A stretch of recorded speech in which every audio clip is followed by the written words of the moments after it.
Give a man a fish and you feed him for a day.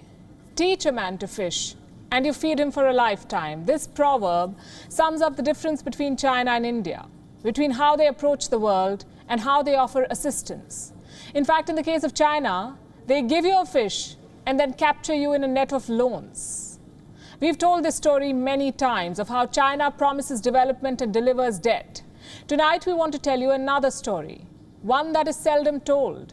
The story of India's development model. How does India engage with the world?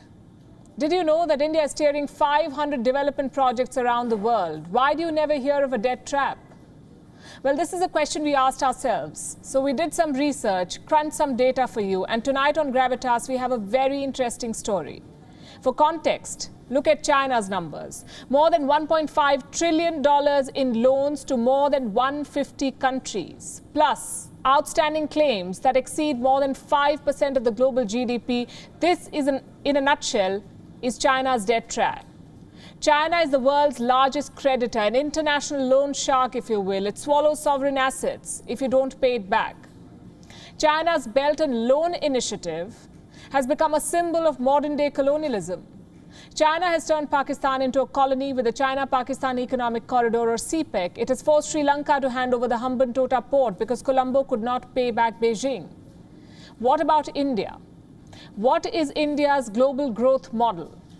No flashy checkbooks, no overcommitment, and no threat to any partner's sovereignty. India has pioneered a new model of global growth. Despite being a developing country itself, India is aiding global development efforts. It's a success story that must be told. So here are India's numbers. As of today, India has extended more than $30 billion worth of development assistance. These are lines of credit.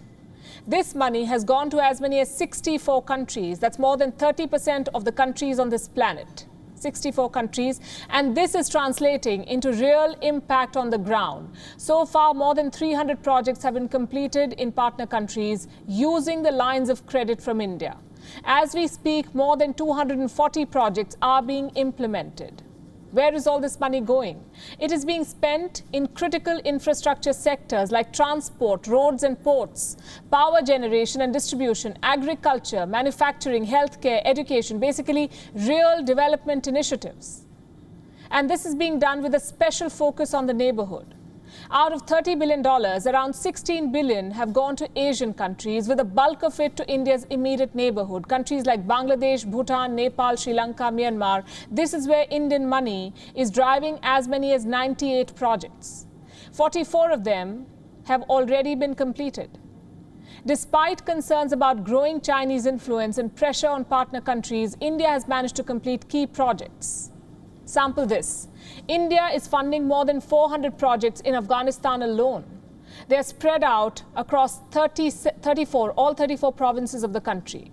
In Bangladesh, India is financing 31 projects, 13 of them completed. In Nepal, Indian funds are driving 43 road projects, 17 of them completed so far. India is also behind 4 power transmission projects in Nepal, with one of them complete.